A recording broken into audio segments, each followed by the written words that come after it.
진리를 사랑하고 재림을 사모하시는 성도 여러분 안녕하십니까?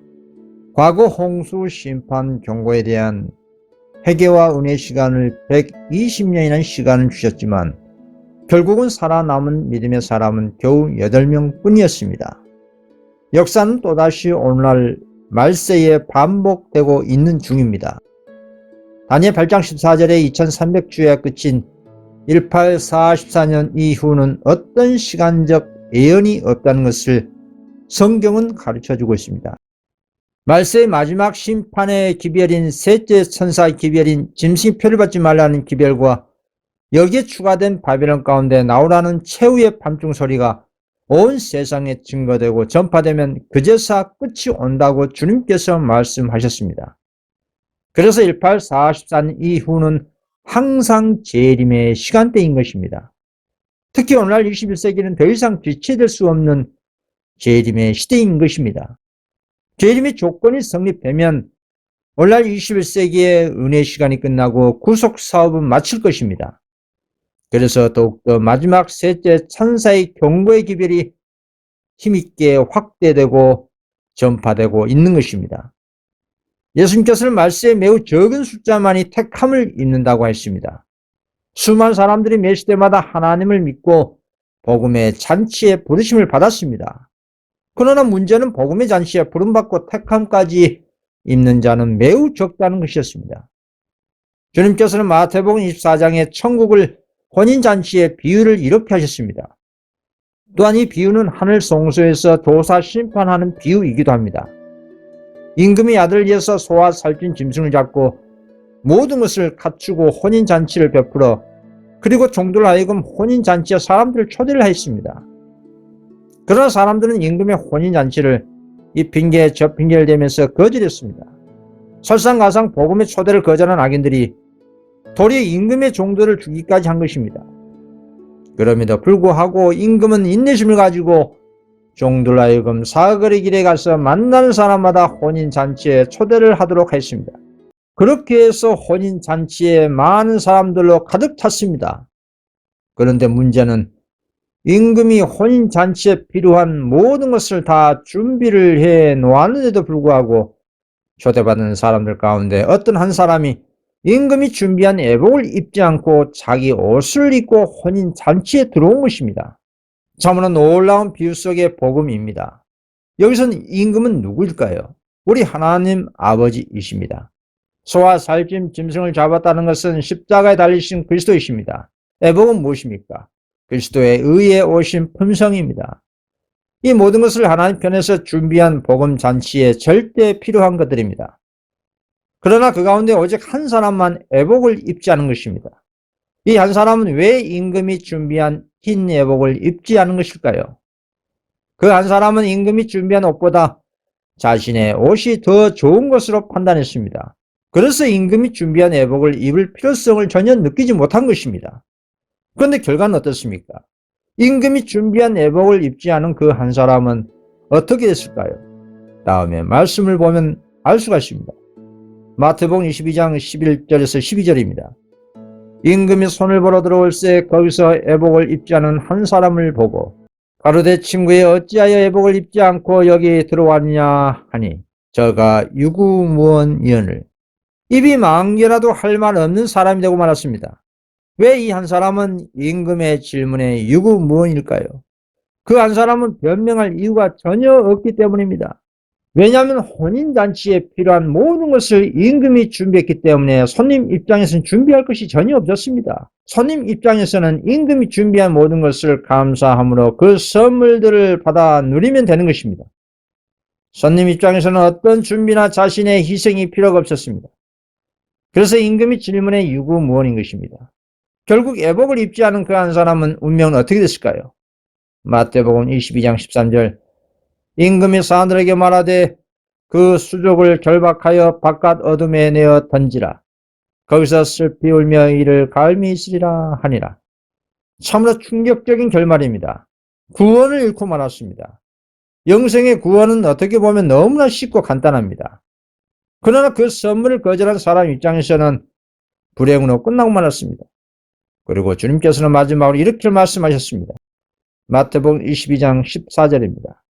청함을 받은 자는 많되 택함을 입은 자는 적으리라. 그런데 왜 애복을 입지 않은 사람은 한 사람인데 택함을 입은 자는 적다고 한 것일까요? 이 비유에서 분명히 그 한 사람을 빼고 다 애복을 입은 것으로 볼 수가 있는데 왜 택함을 입은 사람이 적다고 한 것일까요? 이 비유대로 한다면 애복을 대다수가 입었기 때문에 다수가 택함을 입은 것으로 보아야 할 것입니다. 비유가 앞뒤가 맞지 않습니다. 그럼 이 비유에서 우리는 어떻게 이해를 해야 할까요? 그렇습니다. 임금이 준비한 그 애복을 입지 않은 한 사람은 다른 사람에게 적용하는 것이 아니라 오늘날 우리 각자에게 적용하라는 뜻입니다.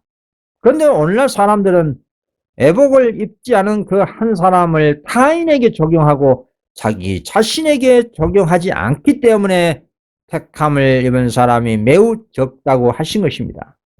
우리는 이 같은 성경 말씀을 자신에게 제일 먼저 적용해서 개혁이 수반된 회개가 이루어지기를 하늘 임금께서 우리 각자에게 원하시는 것입니다. 오늘날 조사심판의 때에 하늘의 애복인 그리스도의 의의 옷으로 입지 않는다면 어떻게 우리가 하늘의 시민권자로 하늘에 입성할 수가 있겠습니까? 특히 말세 교회인 그리스도가 문 밖에 있는 뜨뜻미지근한 라오디기 교회의 부족한 세 가지 가운데 가장 중요한 흰옷을 입지 않은 용고로 흰옷을 사서 벌거벗은 수치를 보이지 않게 하라고 하신 참된 증인의 말씀을 보십시오. 계속 3장 18절에 내가 너를 건하노니 내게서 불러 연단한 금을 사서 부요하게 하고 흰옷을 사서 입어 벌거벗은 수치를 보이지 않게 하고 안약을 사서 눈에 발라보게 하라. 하늘에 들어가기를 간절히 원하는 사람은 자신의 더러운 걸레와 같은 옷을 벗고 하늘 임금이 준비한 흠가점 없는 하늘의 애복으로 갈아입어야 하는 것입니다. 구원은 우리의 인간적인 방법과 생각과 뜻으로 이루어지지 않습니다. 오직 하나님의 방법대로만 이루어지는 것입니다. 다음에 증을 보겠습니다. 내가 하나님 백성 앞에 말한 바 내게 나타난 바에 의하면 지금 진리를 믿는다고 공언한 자들 가운데 아주 적은 수의 무리가 마침내 구원을 받게 될 것이다. 이는 저희가 구원 받을 수 없는 때문이 아니요 저들이 하나님께서 친히 명령하신 방법을 따라 구원 받기를 원치 않는 것 때문이다. 그렇습니다. 진리를 믿는다고 공언한 사람들 가운데 매우 적은 숫자만이 진리로 성화되어 구원을 받는다고 한 것입니다. 그리고 대다수가 진리를 믿는다고 하는데 구원함을 받을 수 없는 이유가 하나님의 방법대로 구원받기를 원하지 않기 때문이라는 것입니다. 바울 사도도 예수님과 동일한 말씀을 했습니다. 로마서 9장 27절입니다. 또 이사야가 이스라엘 가라에 외치되 이스라엘의 뭇 자손의 수가 비록 바다의 모래가 될지라도 남은 자만 구원을 얻으리니 주님께서 비유에서 말씀하신 것처럼 임금이 준비한 애복을 입어야 합니다. 그러나 자신의 방식대로 옷을 입고 혼인잔치에 나온 그 한 사람이 결국 바깥 어둠에 내 던짐을 당하고 말았습니다. 바깥 어둠이란 것은 둘째 사망을 의미한 것입니다. 주님께서 재림 때 성도들을 부활시켜 하늘에 데리고 가지만 거기에 동참하지 못한 악인들은 이 세상 어둠의 둘째 사망으로 결국은 버림을 당하고 말 것입니다. 오늘날 우리도 이와 같이 자신의 생각과 자신의 방식과 자신의 뜻대로 구원을 받기를 한다면 결국은 결박당하여 바깥 어둠에 버림을 당할 수가 있는 것입니다. 육신의 생각은 하나님과 원수가 되는 것입니다. 하나님의 방법대로 우리는 구원을 받아야 한다는 것입니다. 로마서 8장 5절에서 7절입니다. 육신을 쫓는 자는 육신의 일을, 영을 쫓는 자는 영의 일을 생각하나니 육신의 생각은 사망이요 영의 생각은 생명과 평안이라. 육신의 생각은 하나님과 원수가 되나니 이는 하나님의 법에 굴복지 아니할 뿐 아니라 할 수 없습니다. 그러기 위해서는 예언의 말씀을 올바르게 이해를 해야 합니다. 베레아 사람처럼 마땅히 율법과 증거의 말씀을 기도하고 연구해야 합니다. 어떠한 성경 말씀도 이해가 되지 않는다면 다음 페이지로 넘겨서는 안 될 것입니다. 그 말씀을 붙들고 기도에 씨름을 해야 합니다. 그렇게 할 때 우리의 의의 교사이신 성령님께서 깨달아 알게 해 주시는 것입니다. 우리의 구원의 씨름은 야곱이 야복 강가에서 그리스도와 씨름한 것처럼 백절불굴의 정신으로 분투해야 하는 것입니다. 주님의 방법대로 구원함을 받을 때 더 치열한 사단과의 전쟁이 일어나는 법입니다. 내 방식대로 믿기만 한 구원이라는 반쪽짜리 사단의 복음에는 핍박이 일체 없습니다. 사단이 공격하는 핍박은 하나님의 계명 순종했다는 훈장과 같은 것입니다. 디모데후서 3장 12절입니다. 무릇 그리스도 예수 안에서 경건하게 살고자 하는 자는 핍박을 받으리라. 경건하게 살기를 원하는 사람은 경건에 훈련해야 합니다. 이러한 성도는 하나님의 계명을 믿음으로 순종하기 때문에 사단이 공격하고 분노한다고 성경은 예언합니다. 계시록 12장 17절입니다. 용이 여자에게 분노하여 돌아가서 그 여자의 남은 자손 곧 하나님의 계명을 지키며 예수의 증거를 가진 자들로 더불어 싸우려고 바다 모래 위에 섰더라. 특히 요한계시록 7장에는 허다 무리와 14만 4천이라는 구원받은 두 무리가 나옵니다. 그 가운데 적은 무리에 있는 14만 4천만이 하나님의 입맞는 자가 개수는 장면이 나옵니다. 계시록 7장 4절입니다. 내가 입맞은 자의 수를 들으니 이스라엘 자손의 각 지파 중에서 입맞은 자들이 14만 4천이니 그런데 어찌하여 오늘날 전 세계적으로 안식일을 지키는 2천만 명 이상 되는 많은 신도들이 인침을 다 받지 못하는 것일까요? 14만 4천에는 1844년 이후 주님 오신 그날까지 셋째 천사 기별을 믿고 안식일을 비롯해서 십계명을 온전히 순종한 사람이 하늘 성전 봉사자로 인침을 받습니다. 그런데 어찌하여 안식일을 지키는 많은 사람들이 인침을 다 받지 못한 것일까요? 디모데 후서 2장 19절입니다. 그러나 하나님의 견고한 터는 섰으니 인침이 있어 열렸을 때 주께서 자기 백성을 하신다며 또 주의 이름을 부르는 자마다 불의에서 떠날지어다 하니라. 또 다음의 영감의 글을 이용해서 보겠습니다. 안식일을 지킨다고 자칭하는 모든 자가 인침을 받지 못할 것이다. 다른 이들에게 진리를 가르치는 자들 중에서도 많은 사람들이 저들의 이마에 하나님의 인을 받지 못하게 될 것이다. 저들은 진리의 빛을 소유했으며 저들의 주인의 뜻을 알았으며 우리 믿음의 모든 점을 이해하였다. 그러나 저들은 일치하는 노력이 없었다. 그렇습니다. 오늘날 현대 진리를 알고 믿고 가지고 있고 주님의 뜻을 안다고 하는 사람은 매우 많은데 결국은 그 진리와 일치하지 않고 불의에서 떠나는 노력을 하지 않는다는 것입니다. 주인의 뜻을 알고도 그 종의 행실이 아니라고 나태하고 태만한 것입니다. 그래서 예수님은 그런 사람들에게 이러한 말씀을 하셨습니다. 누가복음 12장 47절에서 48절입니다. 주인의 뜻을 알고도 예비치 아니하고 그 뜻대로 행치 아니한 종은 많이 맞을 것이요 알지 못하고 맞을 일을 행한 종은 적게 맞으리라. 무릇 많이 받은 자에게는 많이 찾을 것이요 많이 맡은 자에게는 많이 달라 할 것이라. 유대교회는 선민 백성으로서 천년 동안 특권을 입었고 율법을 가지고 있었고 하나님의 뜻을 안다고 자부했지만 결과는 어떻습니까? 메시아를 거절하고 하나님의 계명에 불순종했습니다. 이게 로마와 연합해서 그리스도를 죽이고 말았습니다.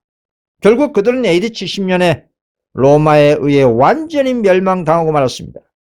이 같은 그들의 운명은 예수님께서 경고하셨습니다. 누가복음 13장 35절입니다. 보라 너희 집이 황폐하여 버림받으니라. 내가 너희에게 이르노니 너희가 주의 이름으로 오시는 이를 찬송하리로다 할 때까지는 나를 보지 못하리라 하시니라. 유대인들은 하나님의 성전을 강도의 구렬로 만들었습니다. 인간의 집이요 바벨론의 귀신이요 처소가 되게 만들었습니다. 그래서 멸망당하도록 주님께서 내버려 두신 것입니다. 오늘날 21세기 마지막 때도 동일한 역사가 반복됨을 예언하고 있습니다. 이 시대의 마지막 교회인 뜻은 미지근한 라오디게아 교회의 영적 상태가 어떻습니까? 에베소 교회는 유대 교회와 동일하게 나는 부자라 부유하여 부족한 것이 없다고 자부합니다. 그러나 참된 증인께서 무엇이라고 했습니까? 내 공고한 것과 가련한 것과 가난한 것과 눈먼 것과 벌거벗은 것을 알지 못하도다. 그럼에도 불구하고 하늘의 애복을 입지 않은 그 한 사람처럼 교만스럽게 자기 방식대로 구원받으려고 하는 것입니다.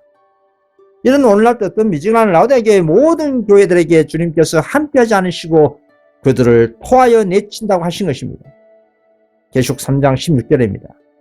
내가 이같이 미지근하여 돕지도 아니하고 차지도 아니하니 내 입에서 너를 토하여 내치랴. 그리고 귀신의 조소가 되고 바벨론이 되고 가증한 쇠들이 모인 라우디아 계약 교회 안에 있는 성도들에게 나오라고 하신 것입니다. 요식 18장 2절 3절입니다. 힘센 음성으로 외쳐가로되 무너졌도다 무너졌다 큰 성 바벨론이여, 귀신의 조소와 각종 더러운 영에 모이는 것과 각종 더럽고 가증한 쇠에 모이는 것이 되도다. 그 음행의 진뇌 포도주를 인하여 만국이 무너졌으며 또 땅의 왕들이 그로 더불어 음행하였으며 땅의 상고들도 그 사치의 세력을 인하여 치부하였다 하더라. 이에 말씀은 1844년 이후 지성시대의 온 세상 만국과 모든 종교 단체들이 하나님 보시기에 바벨론이 됐다는 것을 말씀을 선포하신 것입니다. 그래서 다음에 말씀이 있는 것입니다. 계시록 18장 4절입니다. 또 내가 들으니 하늘로서 다른 음성이 나서 가로되 내 백성아 거기서 나와 그의 죄에 참여하지 말고 그의 받을 재앙들을 받지 말라. 하늘새 예루살렘에 소속되기를 원하는 성도들은 속히 이 땅에 바벨론 집단이 된 모든 교단 교파와 세상에서 분리해서 나와야 하는 것입니다. 그럴 때 구원의 희망이 있는 것이고 하늘 애복을 입는 것이고 개혁이 시작이 되는 것이고 하늘 가는 좁은 길로 전진하는 것입니다. 수없이 반복해서 말씀드리자면 구원은 내 생각과 내 뜻대로 이루어지는 것이 아니라는 것을 항상 명심하셔야 합니다. 하나님의 구원은 하나님의 방법대로 하나님의 말씀대로 이루어지는 것입니다. 여기에 순종할 때 구원은 이루어지는 것입니다. 또 중요한 증언을 읽어보겠습니다. 우리들 중 아무나도 우리의 품성에 하나의 점이나 흠이 있는 동안에는 하나님의 인을 결코 받지 못하게 될 것이다. 모든 더러움에서 영혼의 성전을 깨끗하게 하기 위하여 우리 품성 가운데 결점을 고쳐야 할 것이 우리에게 남아있다. 하나님의 인은 음탕한 남녀의 이마에는 결코 찍히지 아니할 것이다. 야심 있고 세상을 사랑하는 남녀의 이마에도 결코 찍히지 않을 것이다. 거짓말하는 혀나 속이는 마음을 가진 남녀의 이마에는 결코 쳐지지 아니할 것이다. 참으로 충격적인 증언입니다. 하나님의 인은 점이나 흠이 있는 사람은 결코 인침을 받지 못하고 14만 4천이 들지 못하는 것입니다. 허다한 무리도 마찬가지입니다. 영생의 조건 에덴에서나 지금이나 앞으로도 마찬가지입니다. 그 조건이란 것은 믿음과 회개, 순종입니다. 하나님의 말씀을 참으로 믿는다면 회개가 이루어지고 예수님을 참으로 마음에 믿는다면 그분의 계명에 순종이라는 열매가 나타날 것입니다. 요한복음 3장 36절입니다. 아들을 믿는 자는 영생이 있고 아들을 순종치 아니한 자는 영생을 보지 못하고 도리어 하나님의 진노가 그 위에 머물러 있느니라. 잿된 생각과 잿된 행실을 가지고 어떻게 영생의 구원을 얻을 수가 있겠습니까? 사단이 가만히 있을까요? 회개하지 않고 불순종한 사람에게 구원을 준다면 사단이 분명히 자기에게도 하늘에 다시 들어가도록 요구할 것입니다. 그래야 사단 입장에서는 형평성이 있는 것입니다. 그러나 사단의 그러한 요구에 앞서서 자비와 공의의 원칙으로 우주를 통치하시는 하늘의 임금께서는 결코 잿된 흠과 점이 있고 거짓을 일삼는 죄인들을 영생을 줄 수가 없는 것입니다. 다음에 말씀에 너무 분명하게 기록되어 있습니다. 계시록 22장 15절입니다. 개들과 술객들과 행음자들과 살인자들과 우상 숭배자들과 및 거짓말을 좋아하며 지어내는 자마다 성 밖에 있으리라. 그렇다면 어떤 사람이 하나님의 인침을 받을 수 있을까요? 에스겔 9장 4절입니다. 이르시되 너는 예루살렘 성읍 중에 순행하여 그 가운데 행하는 모든 가증한 일로 인하여 탄식하며 우는 자의 이마에 펴와라 하시고, 빛 가운데 서 있는 소수의 적은 무리들은 교회와 이 땅에 자행된 죄의 가증함 때문에 한숨을 쉬고 울부짖을 것입니다. 이 적은 무리들은 교회 안에 있는 교만과 탐욕과 이심과 모든 종류의 속임이 있음을 통탄하고 탄식하고 스스로 자신의 마음을 괴롭게 할 것입니다.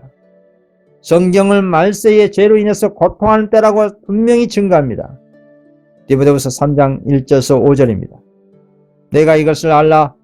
말세에 고통하는 때가 이르느니 사람들은 자기를 사랑하며 돈을 사랑하며 자긍하며 교만하며 해방하며 부모를 거역하며 감사치 아니하며 거룩하지 아니하며 무정하며 원통함을 풀지 아니하며 참수하며 절제하지 못하며 사나우며 선한 것을 좋아하니하며 배반하며 팔며 조급하며 자고하며 쾌락을 사랑하기를 하나님 사랑하는 것보다 더하며 경건의 모양을 쓰나 경건의 능력은 부인한 자니 이 같은 자들에게서 내게 돌아서라. 그런데 말세 사람들은 이 같은 죄의 고통과 가증한 죄로 인해서 슬픔이 없습니다. 고통을 느끼지 못합니다. 왜 그럴까요? 죄에 대한 인식이 갈수록 사라지고 있습니다. 이 말은 그리스도의 십자가를 마음의 시야에서 갈수록 사라지고 있다는 증거입니다. 사단이 세상의 물질로 유혹한 것에 너무 쉽게 사람들을 굴복합니다. 그래서 자신의 영적인 타락에 대해 슬픔을 느끼지 않습니다. 이런 사람들이 다른 사람들의 죄에 대해 슬퍼할 수가 없습니다.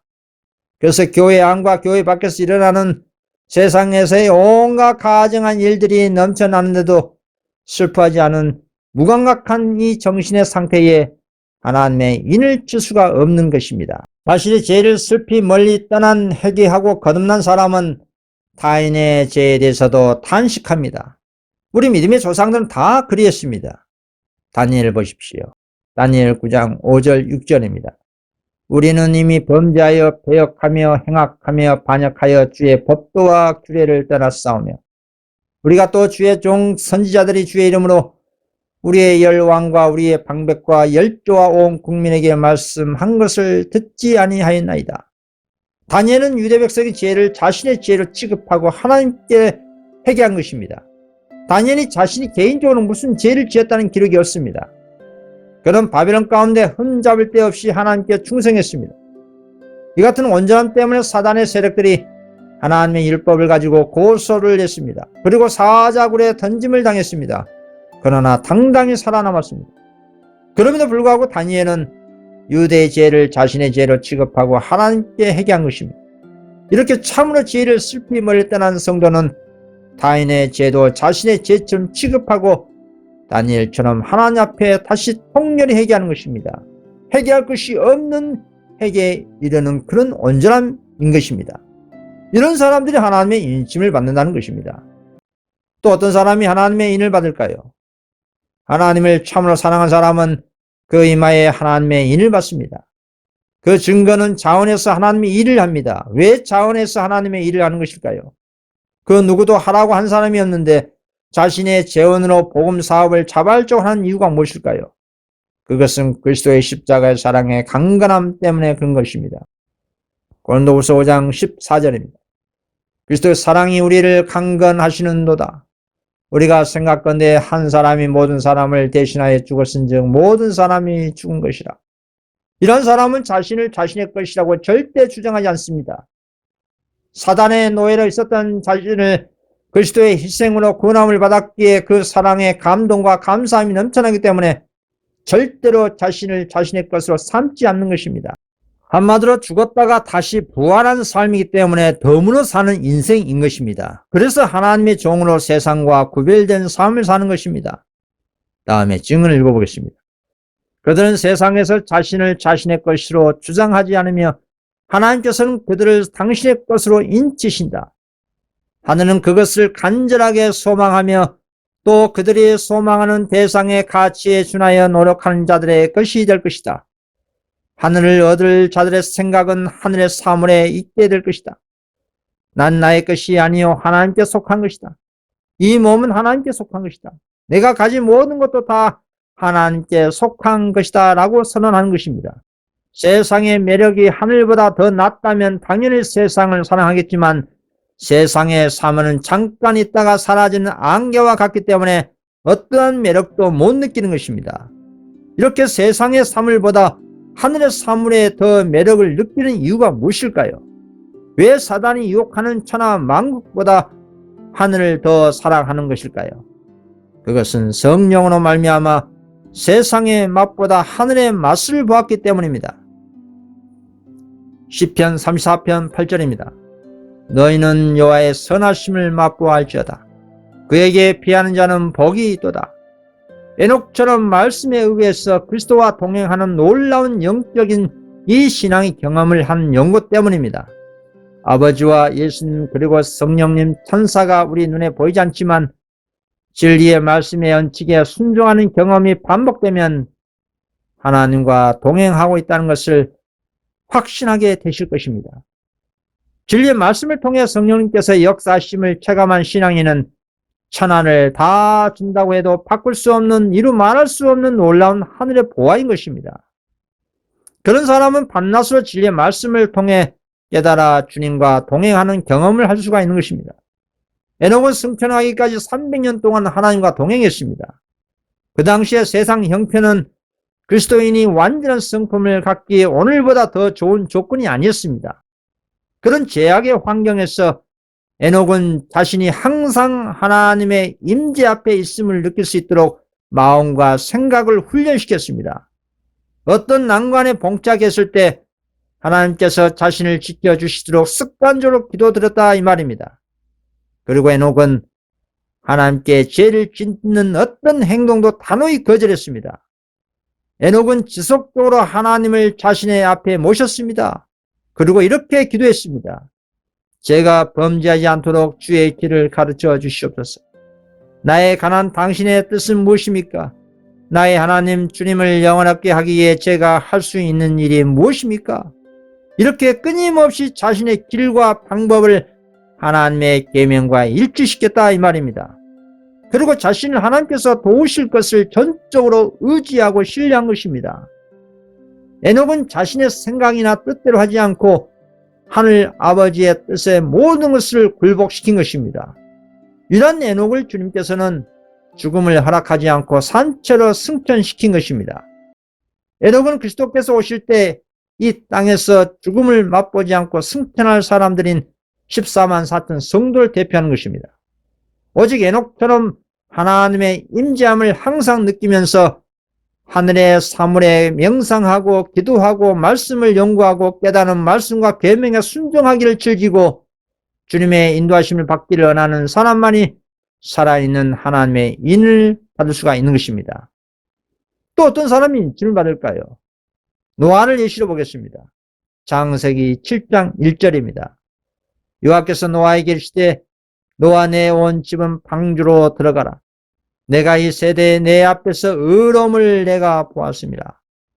주님께서 노아에게 의로움을 보았다고 했습니다. 노아가 의롭다고 칭을 받은 이유가 무엇일까요? 그것은 하나님의 홍수 심판의 기별을 참으로 믿었기 때문입니다.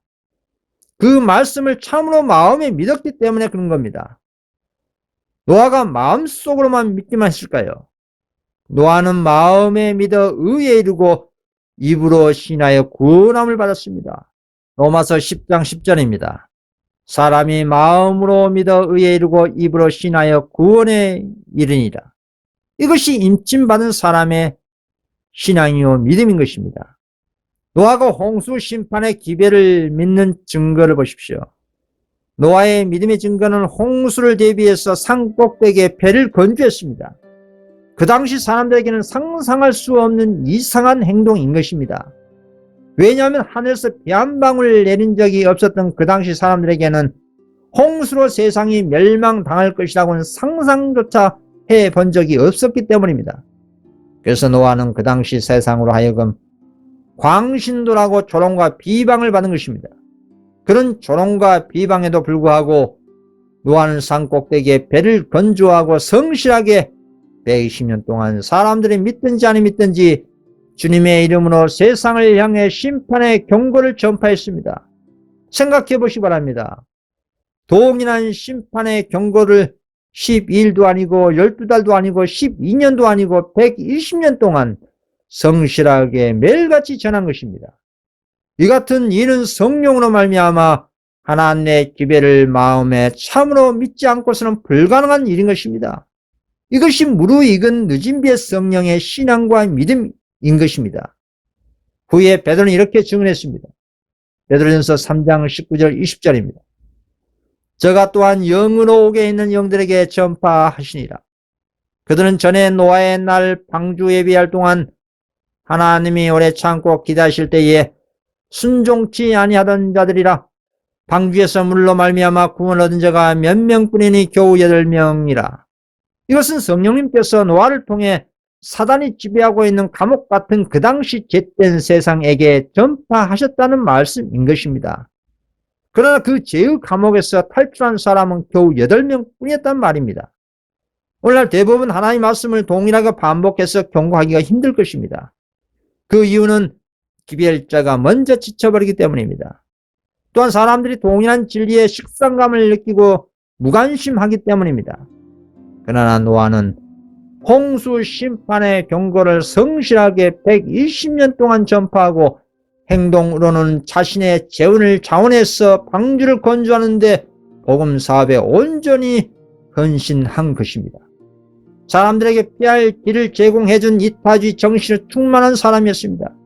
이것이 하나님의 인집을 받은 열매 맺은 신앙이고 믿음으로 의롭다고 주님께서 하신 것입니다. 이것이 믿음으로 말미암는 의의 진수인 것입니다. 오늘날 기독교에서 가르치는 믿기만 하면 구원받는다는 가짜 복음과는 완전히 다른 믿음인 것입니다. 오늘날 믿음으로 말미암는 의는 무엇입니까? 믿기만 하면 구원받는다는 인간의 이설에 불과한 그런 논리입니다. 이것은 복음이 아니라 멸망으로 이끄는 사단의 오리에 불과한 것입니다. 창세기에서 계시록까지 온통 믿음과 행함을 강조합니다. 순종을 강조합니다. 행함은 참 믿음의 증거이고 열매입니다. 그래서 야고보는 이렇게 증거합니다. 야고보서 2장 17절입니다.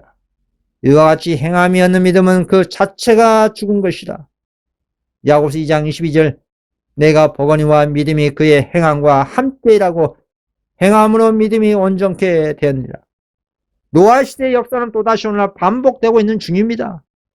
그리스도께서는 계시록 14장의 셋째 천사를 통해 짐승의 표를 받지 말라는 최후의 기별을 이 세상에 보내주셨습니다. 믿음으로 말면 의에 대한 기별이 참된 셋째 천사 기별이라고 믿습니다. 하나님께서 마지막으로 보내주신 이 기별을 참으로 믿는 사람은 노아와 같은 입장에서 심판의 경고를 교회와 세상을 향해 성실하게 선포할 것입니다. 노아가 홍수 심판 기별을 참으로 믿고 방주를 건조하고 120년 동안 세상을 향해 전파한 같이 오늘날 마지막 때의 최후의 불심판을 경고하는 셋째 천사 기별을 전하는 사람은 하나님의 계명인 안식일을 기억하고 모든 계명을 믿음으로 지키는 사람들일 것입니다. 마지막 때에 그와 같은 무너진 하나님의 율법을 수부한 사람들은 매우 극소수라고 성경 가르치고 있습니다. 이사야 58장 12절 13절입니다. 내게서 날 자들이 올해 황폐된 곳들을 다시 세울 것이며 너는 역대 파괴된 기초를 쌓으리니 너를 일컬어 무너진 데를 수부하는 자라 할 것이며 길을 수축하여 거할 곳이 되게 하는 자라 하리라. 만일 안식일에 내 발을 금하여 내 성일의 오락을 행치 아니하고 안식일을 일컬어 즐거운 날이라 여호와의 성일을 존귀한 날이라 하여 이를 존귀 여기고 내 길로 행치 아니하며 내 오락을 굳지 아니하며 사사로운 말을 아니하면 내가 여호와의 안에서 즐거움을 얻을 것이다. 내가 너를 땅의 높은 곳에 올리고 내 조상 야곱의 업으로 기리라. 여호와의 입의 말이라. 계시록에는 더 분명한 말로 여자의 남은 자손의 특징을 말하고 있습니다. 계시록 12장 17절입니다. 영이 여자에게 분노하여 돌아가서 그 여자의 남은 자손 곧 하나님의 계명을 지키며 예수의 증거를 가진 자들로 더불어 싸우려고 바다 모래에 있었더라. 여자의 남은 자손이란 것은 영적 이스라엘 백성이 바닷가의 모래처럼 많을지라도 남은 자만 구원을 얻는다는 바울 사도와 주님의 증언과 일치한 것입니다. 또 이사야가 이스라엘 가나에 외치되 이스라엘 뭇 자손의 수가 비록 바다의 모래 같을지라도 남은 자만 구원 얻으리라. 정함을 받은 자한테 택함을 입은 자는 적으리라. 물론 셋째 천사 기별을 듣도 보지도 못한 사람들 입장에서는 자신들이 받은 믿음으로 말미암은 의가 있습니다. 성경 예언을 전혀 모르고 오직 예수 이름만 믿고 받은 빚대로 성실하게 신앙하고 회개하고 잠든 사람은 허다한 무리에 들어갈 것입니다. 이런 분들은 첫째 부활에 일어납니다. 계시록 7장 9절입니다. 이 일 후에 내가 보니 각 나라와 족속과 백성과 방 안에서 아무라도 능히 설 수 없는 큰 무리가 흰옷을 입고 손에 종려가지를 들고 보호자 앞과 어린 양 앞에 서서 그러나 7재앙 가운데 야곱의 큰 환난을 통과할 셋째 천사 기별을 믿고 하나님의 모든 계명을 믿음으로 순종한 사람들의 수요가 즉 14만 4천 수요가 채워지는 것이 우선입니다. 계시록 7장 14절입니다. 이는 큰 환난에서 나오는 자들인데 어린 양의 피에 그 옷을 씻어 휘게 하이니라. 셋째 천사 기별의 세계적 확산은 예수 재림의 절대적인 조건이기 때문에 우선적으로 전파해야 할 마지막 복음 사업인 것입니다. 그래서 주님께서 다음과 같이 말씀을 이렇게 하신 것입니다. 마태복음 24장 14절입니다. 이 천국 복음이 모든 민족에게 증거되기 위하여 온 세상에 전파되리니 그제야 끝이 오리라. 그래서 오늘날 믿음으로 말미암는 의의 기별은 참된 셋째 천사의 기별인 것입니다. 이 기별을 참으로 믿는 사람은 하나님의 인침을 받는 것입니다. 그리고 그 증거로 안식일을 개혁하고 마음을 하늘 송소로 고정하고 노아처럼 밤낮으로 심판의 경고를 세상과 교회를 향해 전파하는 것입니다. 이것이 재림을 준비하는 성도의 자세이고 늦은 비의 신앙인 것입니다. 그러나 하나님의 인침을 받은 자의 사단과의 최후의 일전은 7장 가운데 야곱의 대환란이 있는 상황에서 펼쳐집니다. 다음에 말씀을 보겠습니다. 현대 성경입니다. 예레미야 30장 7절입니다. 그렇다 내 백성은 과연 그토록 무서운 날을 맞아 엄청난 고통을 견디고 있다. 야곱의 후손들이 환란을 당하는 이 날이야 그 어떤 다른 날과 비교할 수 있겠느냐. 그러나 내 백성은 그토록 극심한 환란에서도 틀림없이 구출되고 해방될 것이다. 과연 누가 개국 이래 엄청난 야곱의 대환란을 겪는다고 하였습니까? 그것은 야곱의 후손들이 겪는다고 성경은 증언합니다. 야곱의 후손의 특징이 무엇입니까? 하나님의 계명을 지키며 예수의 증거를 가진 자라고 성경은 가르쳐주고 있습니다. 이 적은 무리들은 전 세계적인 배도의 물결 가운데 짐승의 표인 이를 법령 환란도 굴복하지 않고 죽기까지 하나님의 계명을 지키며 예언의 은사를 가진 인침받은 14만 4천 성도들입니다. 이들은 수많은 영적 이스라엘 백성 가운데 인침받은 최후의 남은 자들입니다. 악인들에게는 말 그대로 7재앙이지만 라오디아 교회 시대의 셋째 선사 기별을 참으로 믿는 인침받은 야곱의 후손의 후보들은 그 속에 역사를 마칠 최후의 선악간의 큰 싸움을 엄숙한 마음가짐으로 준비해야 할 것입니다. 지금 은혜 시간 가운데 있는 야곱의 후손들은 모든 사소한 싸움을 완전히 포기하고 큰 싸움에 투입될 마음가짐으로 침례 요한처럼 나시린처럼 구별된 삶을 살아야 할 것입니다. 그 이유는 6천년간 선악간의 대쟁투의 끝인 사단의 시간인 7재앙 가운데 있을 우주적인 대쟁투에 투입될 마지막 그리스도 용사들이기 때문입니다. 하나님께서는 7재앙 가운데 야곱의 환란에 왜 당신의 자녀들이 그 사단의 풀무물에 던짐당하도록 허락하시는 것일까요? 그것은 사단의 최후의 고소를 분쇄하고 당신의 사랑과 공의와 율법을 6년 동안 판단당한 것을 온 우주의 남은 자손을 통해 증거하기 위함인 것입니다. 로마서 3장 4절입니다. 오직 하나님은 참되시다 할지어다 기록된 바 주께서 주의 말씀에 의롭다함을 얻으시고 판단받으실 때에 이기려 하심이라 함과 같으리라. 그렇습니다. 사단은 다음의 말로 이렇게 고소했습니다.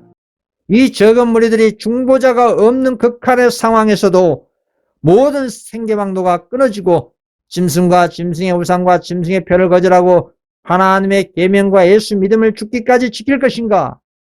그들은 결코 지킬 수 없을 것이다. 이 적은 무리들이 지킨다면 나는 하나님의 공의와 자비의 율법을 인정하고 성도들도 영생에 합당한 자라는 것을 인정하겠다라고 한 것입니다. 사단이 까닭없이 욥을 참소하여 시험을 하도록 허락을 받았지만 주님께서는 욥이 그 환란을 넉넉히 이길 것을 믿고 사단의 시험을 허락하신 것입니다.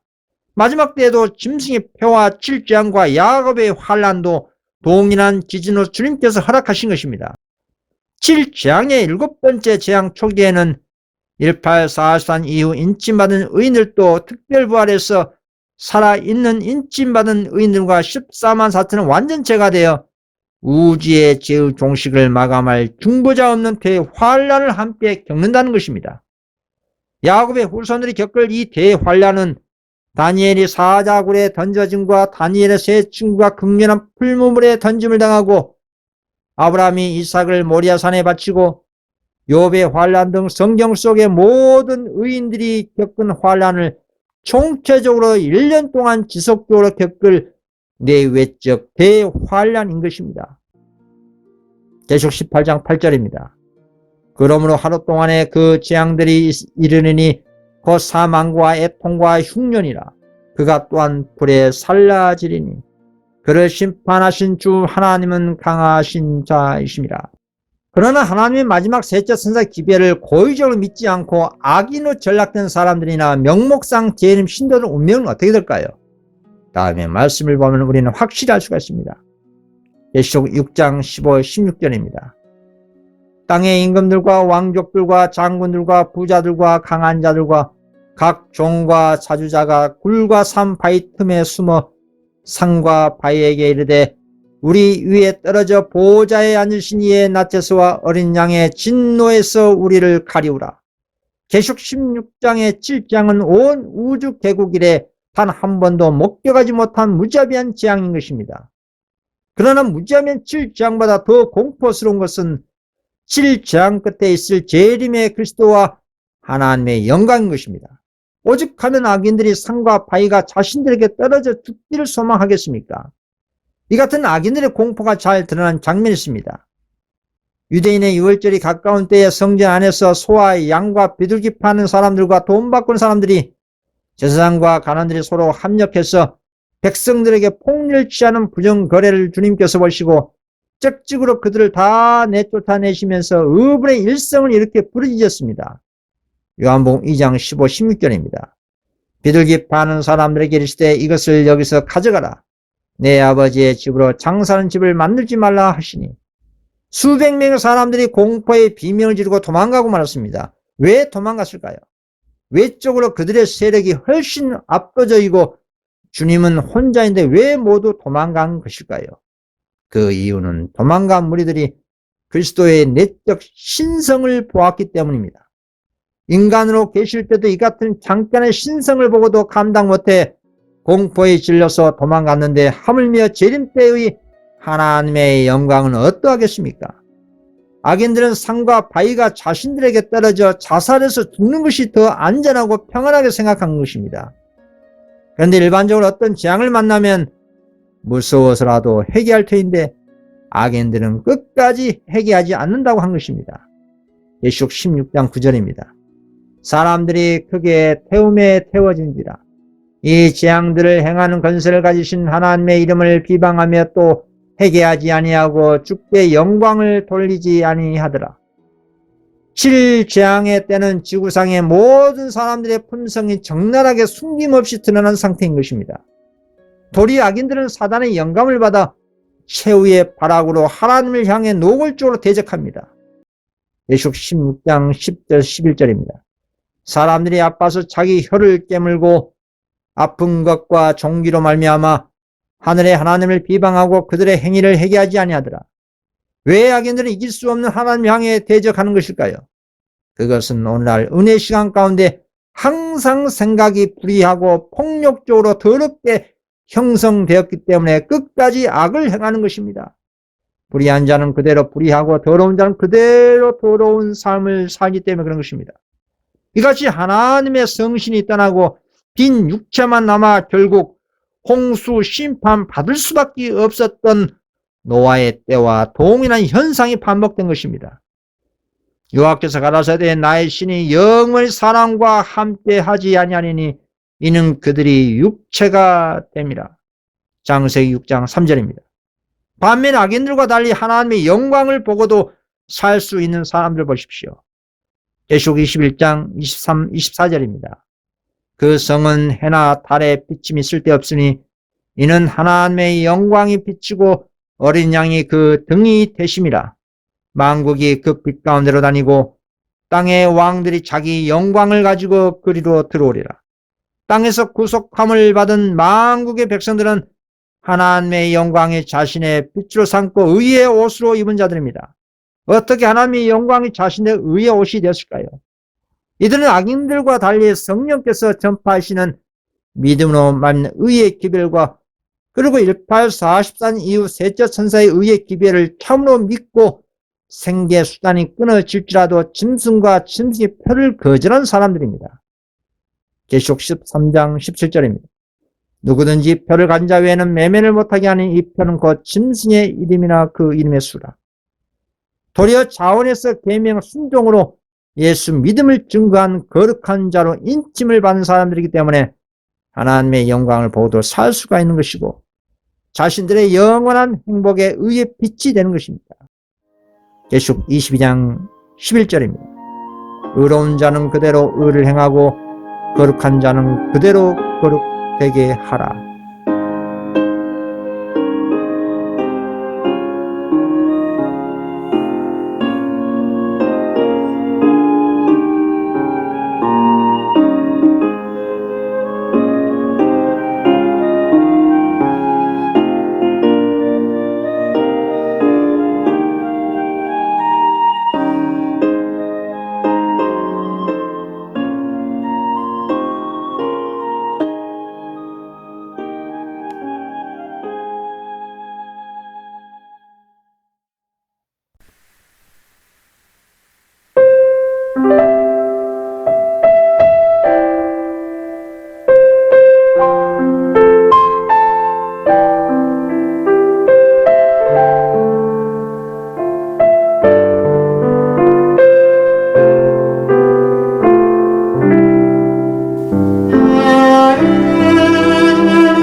있습니다.